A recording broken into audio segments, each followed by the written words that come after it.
Olá pessoal, essa apresentação é intitulada Aplicação de Técnicas de Inteligência Artificial e Teoria de Markowitz na Bolsa de Valores de São Paulo. É um trabalho desenvolvido por mim, João Victor Magalhães Souza, sob orientação do professor Dr. Fernando de Souza Bastos.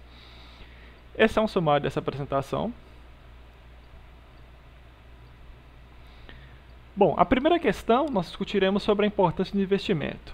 As técnicas de investimento ao longo dos anos se tornaram muito importantes, isso porque ela quebra o paradigma tradicional que seria investir somente em poupanças. Técnicas de investimento já garantem diversos benefícios a mais, né, como participações em empresas, garantia de dividendos, até mesmo a questão da maior rentabilidade, e também um fator importante que é descentralizar a contribuição, que é sair de uma única instituição para participação em diversas outras instituições. Bom, existem muitos tipos de investimentos, sobretudo os mais comentados são em renda fixa e renda variável, só que o escopo desse projeto se restringe a investimentos em renda variável, sobretudo na compra e venda de ações.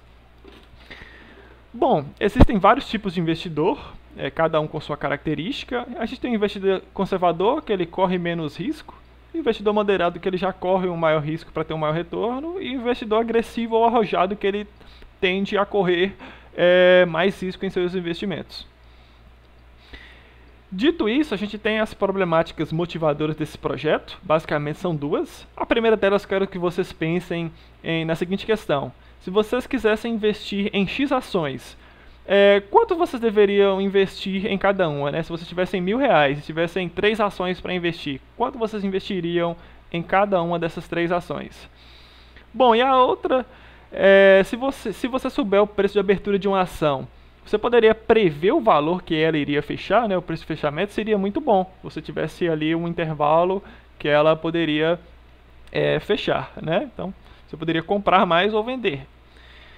Bom, para o desenvolvimento desse projeto a gente utilizou a linguagem R, o RStudio, como ambiente de desenvolvimento, a API do Yahoo Finance para aquisição dos dados, biblioteca de Machine Deep Learning, né, Neural.Net e CatBoost, e o Shiny para criação dos dashboards e o GitHub para o versionamento do projeto. Bom, o primeiro tópico é a teoria de Markowitz. Essa teoria visa estabelecer a chamada fronteira eficiente de Markowitz. Essa fronteira nada mais é que a distribuição ótima do investimento. Então ela te diz que por um percentual de risco, qual é a distribuição ótima, né, que vai te trazer o maior retorno para esse risco. Para exemplificar, pense em uma carteira contendo 2 ativos. A gente tem que esse risco pode ser calculado como a soma da variância desses 2 ativos mais 2 vezes a covariância desses 2 ativos. Percebam que estatisticamente a covariância ela pode ser escrita como a correlação, então em função da correlação. Então pensem que o ideal aqui é que essa correlação seja o mais próximo de -1, né, seja forte e negativa. Por quê? Porque isso vai dizer que quando um ativo cair, esse outro ativo B ele tende a subir. E isso equilibraria ali a sua carteira de investimentos, correto? Bom, e o retorno é a soma dos valores esperados desses 2 ativos, né, a expectância. Bom, essa é a nossa implementação. A gente escolheu 2 ativos para exemplificar, que seria o BBA-SA e o BIF. Vocês podem observar, a gente vai exemplificar que, para correndo o risco de 17,5%, a gente tem 2 pontos ali. O primeiro mais inferior, né? Ele nos dá um retorno de aproximadamente 15%. Então ele está dizendo o quê? Que se eu investir aproximadamente 85% na BIF e 15% na BB, eu vou ter um retorno de 15%. Mas o ponto de cima, correndo o mesmo risco, me diz que se eu investir 87% na BB e 12% na BIF, eu vou ter um retorno de 30%. Então eu vou optar por esse retorno maior, logicamente. E aqui a gente incrementou a B3 para termos de curiosidade. Então a fronteira de eficiente de Markowitz, o que ela é? Seriam todos esses pontos na borda superior, que percorrendo o eixo do risco, a gente teria o maior retorno. Então são todos esses pontos na borda superior.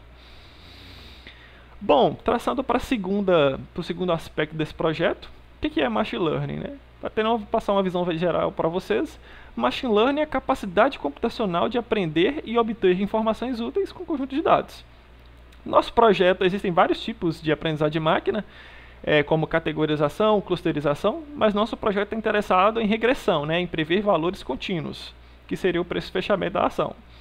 A gente também está interessado em Deep Learning, que é uma sub-área da Machine Learning, né, que é aprendizado profundo, que busca implementar redes, sobretudo redes neurais, né, que abstraem a capacidade cognitiva, né, neurológica humana. Bom, os dados de treino e teste, como eu disse para você, o banco de dados ele é uma via API Yahoo Finance, ele é alimentado todos os dias. A gente tem dados das ações mais negociadas da B3 desde 2015. Para esses dados a gente fez algumas normalizações por máximos e mínimos.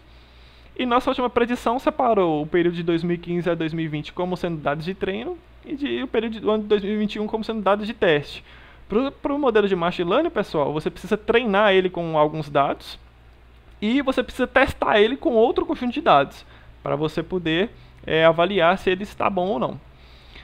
Bom, o algoritmo que nós utilizamos nessa primeira etapa é o CatBoost, para previsão do preço de fechamento de uma ação. Ele é baseado em Gradient Boosting, que aplica o conceito de ensembles, né, que a gente utilizar dividir o seu problema em pequenos problemas, né, e aí ao final você teria a solução de um problema maior de maneira mais inteligente. São várias árvores de decisões, né? As árvores de decisões buscam definir os atributos que mais definem o seu atributo-alvo, que aqui no caso seria o preço de fechamento de uma ação, e ela apresenta uma arquitetura balanceada e eficiente.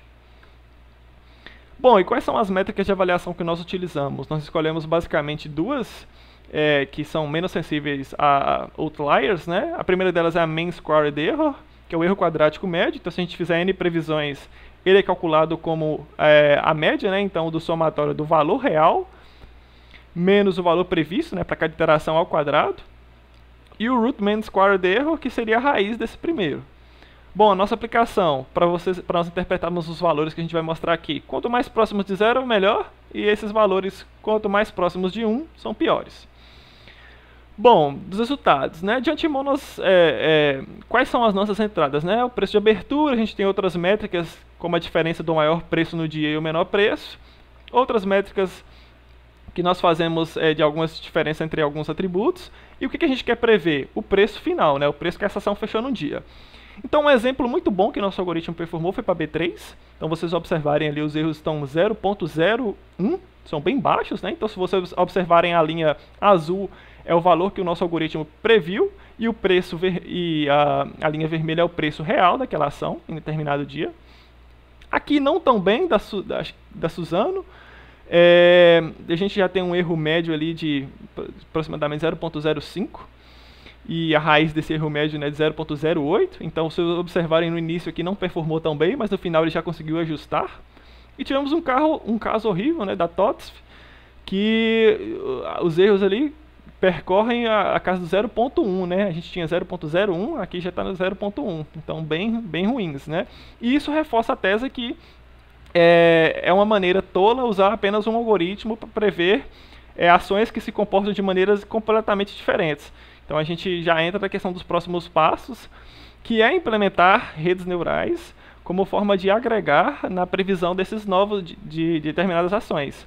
Ainda a gente tem a questão de criar novas métricas que possam auxiliar essas redes também e testar novos tipos de normalização. Bom, essas redes neurais também possuem um maior poder de análise temporal, porque o comportamento da uma ação em um dia anterior pode influenciar muito na previsão do dia atual. Essa aplicação ela pode ser acessada nesse link que está aí na tela ou via QR Code. E caso alguém tenha alguma dúvida ou queira alguma sugestão, pode entrar em contato por um dos e-mails na tela. Muito obrigado e até a próxima.